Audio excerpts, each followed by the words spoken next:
দষ্ট পিম্পলজনিত সমস্যা টিনেজাৰ মানে যুৱক অৱস্থাতে শৰীৰত থকা হৰমনৰ অঘাত খেলিমেলিৰ বাবেই হয় কিন্তু আমি বুজি নুবুজি খোৱা বোৱা আৰু সাধাৰণ লাইফষ্টাইলত আমি কৰা কমন ভুলসমূহৰ বাবেই হৰমনাল একনে ভয়ংকৰ ৰূপ লৈ সিষ্টিক একনে ৰূপত গোটেই মুখখনতে হিচৰিত হৈ পৰে ইয়াত আমাৰ বাবে বুজিবলগীয়া কথা হ'ল এই যে শৰীৰৰ যিকোনো অংশত অহা পিম্পলক আমি তেতিয়ালৈকে ঠিক কৰিবই নোৱাৰো যেতিয়ালৈকে স্কিনত লগোৱা বস্তুৰ সৈতে আমাৰ খোৱা লোৱা আৰু লাইফষ্টাইলত আমি হলনি নকৰোঁ কাৰণ আপুনি জানেই যে বেছিভাগ সমস্যা শৰীৰৰ হিপা মানে পেটৰ পৰাই আৰম্ভ হয় সেয়ে আমাৰ ধাৰা গ্ৰহণ কৰা আহাৰ পিম্পলক শৰীৰৰ ভিতৰৰ পৰা ভাল কৰিবলৈ বিশেষ ভূমিকা পালন কৰে কিন্তু যেতিয়াই পিম্পলৰ সমস্যাত কোনো বস্তু খাবলৈ মানা কৰা হয় তেতিয়াই বেছিভাগ মানুহে মাত্ৰ দুটা বস্তুৰে নাম কোৱা দেখা যায় যেনে তেলযুক্ত আহাৰ আৰু মছলাযুক্ত আহাৰ কিন্তু এনেকুৱা একদম নহয় বেছি তেল আৰু অত্যাধিক মছলাযুক্ত আহাৰৰ লগতে আৰু এনেকুৱা বহুতো খোৱা সামগ্ৰী আছে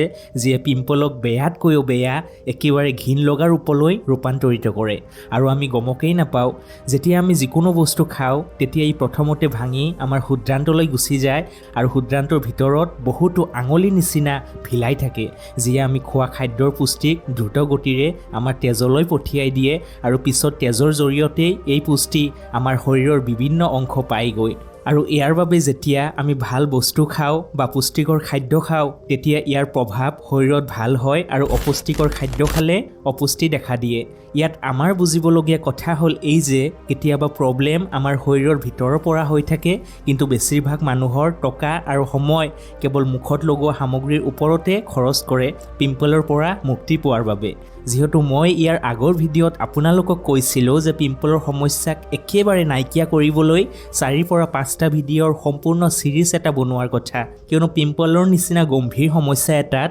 বাহিৰৰ পৰা স্কিনৰ যত্ন লোৱাৰ লগতে বাকী বহুতো বস্তুৰ ধ্যান ৰাখিবলগীয়া হয় এটা ভিডিঅ'ত যিখিনি কোৱা একেবাৰে অসম্ভৱ সেয়ে আমি এই সিৰিজৰ প্ৰথম ভিডিঅ' মানে পাৰ্ট 1 আগতেই আপলোড কৰিছোঁ য'ত আমি শিকিছিলোঁ যে একে জেগাতে বাৰে বাৰে পিম্পলসমূহ কিয় হয় আৰু ইয়াৰ পৰা কিদৰে ৰক্ষা পাব পাৰি আপুনি যদি ভিডিঅ'টো চোৱা নাই তেন্তে এই ভিডিঅ'ৰ শেষত আহি যাব আপুনি অনুগ্ৰহ কৰি এবাৰ চাই ল'ব আৰু আজিৰ এই ভিডিঅ'টো এই সিৰিজৰ দ্বিতীয় ভিডিঅ' য'ত আমি জানিম আপোনাৰ পিম্পলছ যদি হৈছে বা হোৱাৰ সম্ভাৱনা দেখা দিছে বা পিম্পলছ হোৱা সময়ত সেই মানুহে কি খাব লাগে আৰু কি খাব লাগে যাতে সমস্যা আৰু বেছি বাঢ়ি নাযায় কিন্তু খাব নালাগেই বুলি শুনি আপোনাৰ ভয় পাব নালাগে কাৰণ মই নিজেও জানো সন্মুখত ফেভৰেট বস্তু থকা সত্ত্বেও ইয়াক খাব নোৱাৰা সিচুৱেশ্যনটো কিমান অসহ্যকৰ সেয়ে আমি আজি এই ভিডিঅ'ত আপোনাক যিসমূহ খাদ্য খোৱাত সতৰ্ক কৰিম তাৰ কাৰণটো আমি আপোনাক কমেই কিন্তু ইয়াৰ লগতে চেষ্টাও কৰিম যে ইয়াৰ অল্টাৰনেটিভ মানে তাৰ জেগাত তাৰ নিচিনা অন্য কোনো খোৱা বস্তুৰ বিষয়ে আপোনাক কৈ দিয়াৰ বাবে যাতে আপোনাৰ ধৈৰ্য শক্তি অটুট থাকে আমাৰ এই ভিডিঅ' বনোৱাৰ উদ্দেশ্য কাৰোবাক ভয় দেখুওৱা নহয় সঠিক ইনফৰমেশ্যন আপোনালৈ প্ৰদান কৰাহে মাত্ৰ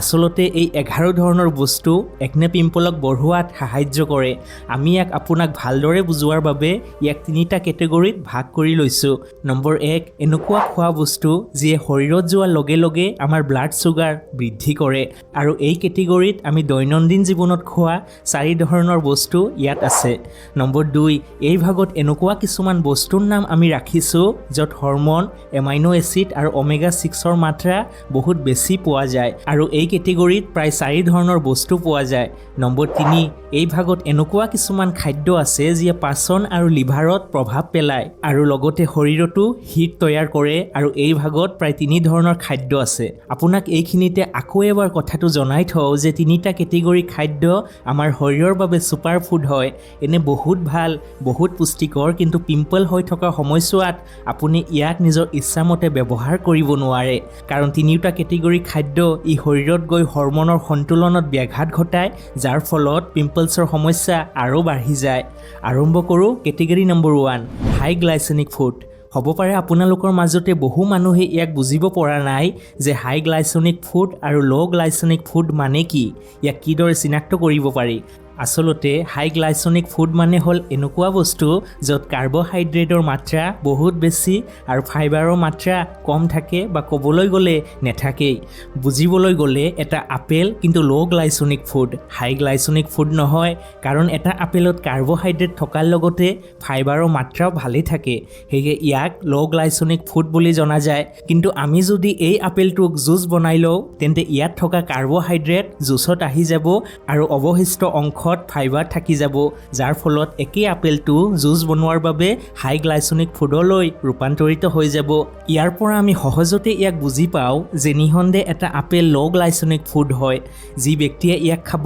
উপকাৰে পাব, কিন্তু চৰ্ত হ'ল বাকলি সহকাৰে খাব লাগিব। জুচ বনাই খালে ফাইবাৰসমূহ থাকি যায়, ফলত জুচ শৰীৰৰ ভিতৰলৈ গৈ তেজত চুগাৰ লেভেল বৃদ্ধি কৰি দিয়ে। সেয়ে বেছি জুচ ব্যৱহাৰ কৰিলে সকলোৰে বাবে নহয়, কিন্তু বিশেষকৈ শকত মানুহ, ডায়েবেটিছ থকা মানুহ আৰু পিম্পল হৈ থকা মানুহক লোকচান কৰিব পাৰে। হাই গ্লাইচেমিক ফুডসমূহ হ'ল ফলৰ জুচ, একেবাৰে ল' কোৱালিটিৰ বগা চাউল, অত্যাধিক চেনিৰে তৈয়াৰী কেক, আইচক্ৰীম, চকলেট, বেছি চেনিযুক্ত চাহ আৰু ক'ল্ড ড্ৰিংকছসমূহ, ময়দাৰে তৈয়াৰী বস্তু যেনে তৈলাক্ত পৰঠা, পুৰি, চিঙৰা, ফুচকা আৰু চিপছসমূহ। কিন্তু সুখৰ কথা হ'ল এই যে আপোনাক একেবাৰে এইসমূহ এৰাৰ দৰকাৰ নাই, কেৱল কণ্ট্ৰল কৰিলে হৈ যাব যেতিয়ালৈকে আপোনাৰ প্ৰব্লেম ছল্ভ নহয়। আৰু যদি পিম্পলৰ সমস্যা চিৰিয়াছ কণ্ডিশ্যনৰ হয় তেন্তে অকণমান বুজাবুজিৰ মাজেৰে আপোনাৰ যাব লাগিব। এই খাদ্যসমূহৰ অল্টাৰনেটিভৰ বিষয়ে আপোনাক জনোৱাৰ আগতে আপোনাক অলপ জনাই থওঁ যে উল্লেখ কৰা খাদ্যবস্তুৱে আমাৰ পিম্পলছক কিদৰে বঢ়ায়। দোস্তো, এটা কথা মনত ৰাখিব, আমি খোৱা যিকোনো বস্তুৱে পিম্পলছক ডাইৰেক্ট বঢ়াব নোৱাৰে, কিন্তু ইনডাইৰেক্টলি বঢ়ায়। যেতিয়া আমি যিকোনো হাই গ্লাইচেমিক ফুড আমি খাওঁ তাত ফাইবাৰ নথকাৰ বাবে শৰীৰত দ্ৰুত গতিৰে গৈ তেজত চুগাৰ লেভেল ইনক্ৰিজ কৰে। ব্লাড চুগাৰ ইমান বেছি হোৱাৰ বাবে আমাৰ শৰীৰে ইয়াক প্ৰতিৰোধ কৰাৰ বাবে ইনচুলিন নিঃসৰণ কৰে। ইনচুলিন আকৌ আমাৰ হৰম'নসমূহক ডিষ্টাৰ্ব কৰে আৰু একেবাবেই হৰম'নসমূহ আমাৰ স্কিনত থকা তেল এৰা গ্ৰন্থিক টাৰ্গেট কৰে, যাৰ ফলত স্কিনত অইল প্ৰডাকশ্যন বহুত বেছি হ'বলৈ ধৰে আৰু নহ'লে বাহিৰত থকা অইলসমূহৰ গাঢ়তা বাঢ়িবলৈ ধৰে, যাৰ বাবে ৰোম ছিদ্ৰসমূহ ধূলি বালি আৰু বেক্টেৰিয়াৰ সংস্পৰ্শলৈ আহি ৰোম ছিদ্ৰ বন্ধ হৈ পৰে। ফলত দ্ৰুত গতিৰে পিম্পলছসমূহ গোটেই মুখমণ্ডলতে সিঁচৰিত হৈ পৰে। এয়াই ছিষ্টেম, বুজি পালে নিশ্চয়। ফলসমূহক জুচ নবনাই বাকলিৰ সৈতে খাব লাগে, ময়দাৰে নহয় আটাৰে তৈয়াৰী সামগ্ৰী ল'ব লাগে আৰু একেবাৰে বগা চাউলৰ সলনি অলপ ৰঙা ৰঙা মানে ব্ৰাউন ৰাইচ খাব লাগে। আৰু ইয়াৰ লগতে বাহিৰা বস্তুৰ পৰা সদায় আঁতৰি থাকিব লাগে, কাৰণ এই সামগ্ৰীসমূহত পুষ্টি বুলিবলৈ একোৱে নাথাকে, যাৰ ফলত এইসমূহ পিম্পলছক বঢ়োৱাৰ লগতে উচ্চ ৰক্তচাপ, কলেষ্ট্ৰল আৰু অবেচিটি নিচিনা বেমাৰ লাহে লাহে এসময়ত আগুৰি ধৰে আমাক। আৰু লগতে আমি অসমীয়া চাহৰ অভ্যাস এৰিবই নোৱাৰোঁ, সেয়েহে যিখিনি সম্ভৱ পিম্পল থকা সময়লৈকে খুব কম পৰিমাণে চেনিৰ ব্যৱহাৰ আপুনি কৰিব। ইয়াৰ পিছত আহিব কেটেগৰী নম্বৰ 2। এই ভাগত এনেকুৱা খোৱা বস্তু আছে য'ত হৰম'ন, এমাইনো এচিড আৰু ওমেগা 6ৰ মাত্ৰা বেছি থাকে, যাৰ ভিতৰত প্ৰথম হ'ল পিনাটছ বা সৰু বাদাম, চয়া প্ৰডাক্টছ যেনে চয়াবিন, টফু আৰু চয়াবিন তেল। সাধাৰণতে চয়াবিনত এষ্ট্ৰজেন হৰম'ন আৰু ওমেগা 6ৰ মাত্ৰা বহুত বেছি পোৱা যায়। একেদৰে পিনাটছত এণ্ড্ৰজেন নামৰ হৰম'ন আৰু ওমেগা 6ৰ মাত্ৰাও বেছি পোৱা যায়। আৰু এই প্ৰডাক্টসমূহত পোৱা হৰম'ন আমাৰ শৰীৰত থকা হৰম'নৰ সন্তুলনক ব্যাঘাত ঘটায়, যাৰ লগতে শৰীৰৰ অগ্নিও বাঢ়ে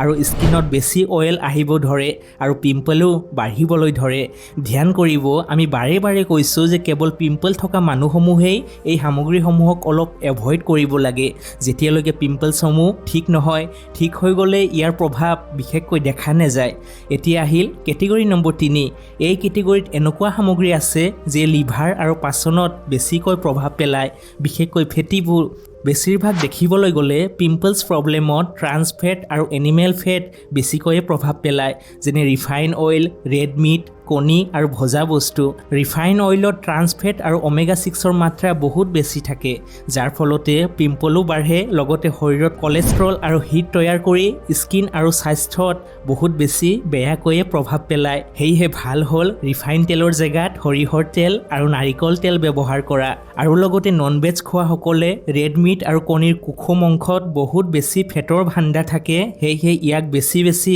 গ্ৰহণ কৰিলে পাচন ক্ৰিয়াত সমস্যা হয়। কলেষ্ট্ৰলৰ সমস্যাটো আজিকালি এনেই আছে, সেয়েহে ইয়াৰ অল্টাৰনেটিভ হ'ল কণীৰ বগা অংশ আপুনি খাব আৰু নন ভেজ হ'লে অনলি চিকেন ব্ৰেষ্ট আপুনি খাব পাৰে মানে য'ত ফেটৰ পৰিমাণ কম থাকে সেইখিনি অংশ এইখিনি বাৰু আমি জানিলোঁ যে পিম্পল সমস্যা থকা মানুহসমূহে কি খাব লাগে আৰু নেলাগে পিম্পলছ থকা মানুহক কিছুমান আহাৰ নিজৰ খাদ্য তালিকাত বা দিনত যুক্ত কৰিবই লাগে যিয়ে আপোনাৰ পিম্পলছক যাতে সোনকালে আঁতৰাই পেলায় বা ভিতৰৰ পৰা যাতে ধ্বংস কৰে আৰু এই বিষয়ে আমি আহিবলগীয়া পাৰ্ট 3ত আলোচনা কৰিম একচুৱেলি আমি পাৰ্ট 3 আৰু 2 একেলগে বনোৱাৰ কথাকে ভাবিছিলোঁ কিন্তু উপায় নাই ভিডিঅ' অলৰেডি বহুত বেছিয়ে ডাঙৰ হ'ল সেয়ে বাধ্য হৈ দুটা পাৰ্ট কৰিবলগীয়া হ'ল কেৱল মাত্ৰ এইখিনিয়ে ক'ব বিচাৰিছোঁ যে টপিক এটা ভালদৰে বুজাবলৈ হ'লে অলপ সময় লাগিয়েই যায় সেয়ে আপোনাৰ মূল্যৱান মতামত কমেণ্ট বক্সত নিশ্চয় জনাব আৰু আপুনি মানুহক সহায় কৰিবলৈ আৰু পিম্পলছৰ নিচিনা মহামাৰীৰ পৰা বচাবলৈ ভিডিঅ'টো নিশ্চয় শ্বেয়াৰ কৰিব ধন্যবাদ